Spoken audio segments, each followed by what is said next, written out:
let's continue reading and sharing a bit more from the book No Bad Parts by Richard C. Schwartz, PhD, Healing Trauma and Restoring Wholeness with IFS, Internal Family Systems Model. So this is from page 18, Burdens. Here's another key discovery I stumbled upon. Parts carry extreme beliefs and emotions in or on their bodies that drive the way that they feel and act.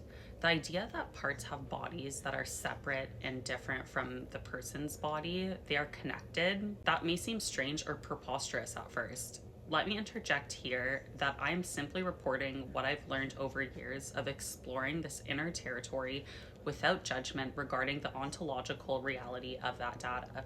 If you ask your parts about their bodies, I predict you'll get the same answers I'm covering here. For a long time, I didn't know what to make of this discovery. Regardless, this is how parts describe themselves, that they have bodies and that their bodies contain certain emotions and beliefs that came into them and don't belong to them. Often, they can tell you the exact traumatic moment these emotions and beliefs came into or attached to them, and they can tell you where they carry what seems to them to be these foreign objects in or on their bodies. It's this tar on my arms, or a fireball in my gut, or a huge weight on my shoulders. For example, these foreign feelings or beliefs, sometimes described as energies, are what I call burdens. It turns out that burdens are powerful organizers of a part's experience and activity, almost in the same way that a virus organizes a computer. It's important to note here that these burdens are the product of a person's direct experience, the sense of worthlessness that comes into a child when a parent abuses them, the terror that attaches to parts during a car accident, the belief that no one can be trusted that enter young parts when we are betrayed or abandoned as children. When we are young, we have little discernment regarding the validity of these emotions and beliefs. Consequently, they get lodged in the bodies of our young parts and become powerful, albeit unconscious, organizers of our lives thereafter.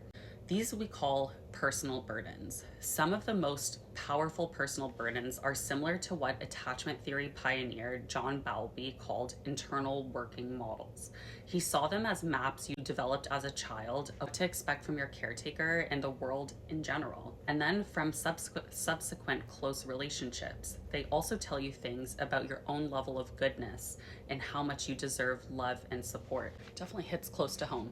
There is another class of burdens that are called legacy burdens because they did not come from your direct life experience. Instead, you inherited them from your parents, who got them from their parents, and so on. Or you absorbed them from your ethnic group or from the culture you currently live in. Legacy burdens can be equally, if not more potent organizers of our lives, and because we've had them for so long, we marinate in them. So it's often harder to notice them than the personal burdens we took on from traumas. In this way, legacy burdens can be as prominent and unnoticed as water to fish. Parts are not their burdens. The distinction between parts and the burdens they carry is crucial because many of the world's problems are related to the error that most paradigms for understanding the mind make, to mistake the burden for the part that carries it. It's common to believe that a person who gets high all the time is an addict who has an irresistible urge to do drugs. That belief leads to combating that person's urge with opioid antagonists, with recovery programs that can have the effect of polarizing the addictive part, or with the willpower of the addict.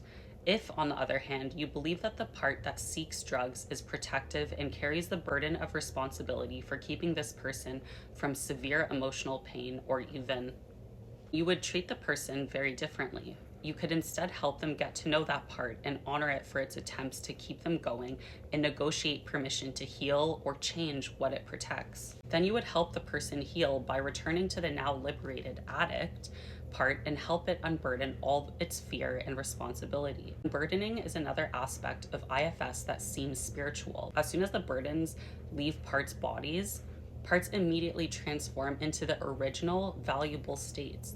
It's as if a curse was lifted from an inner sleeping beauty or ogre or addict. The newly unburdened part almost universally says it feels much lighter and wants to play or rest, after which it finds a new role. The former addict part now wants to help you connect with people, and the hypervigilant part becomes an advisor. The critic becomes an inner cheerleader, and so on. In other words, it's as if each part is like a person with a true purpose. I'm gonna continue to make these in kind of like digestible clips and amounts, like not that this is super short, but it's not super long either. So that way it's kind of more easily digestible, because it can be very overwhelming to intake this information, especially for the first time. Books like these sometimes take me a very long time to finish because it's so painful that sometimes even, you know, you can read a page or two and then feel like you're done for a little while. So take your time with it, and I think breaking it up is best. And also, it's not like I can film like for a million hours anyways. Have a great day. Love you.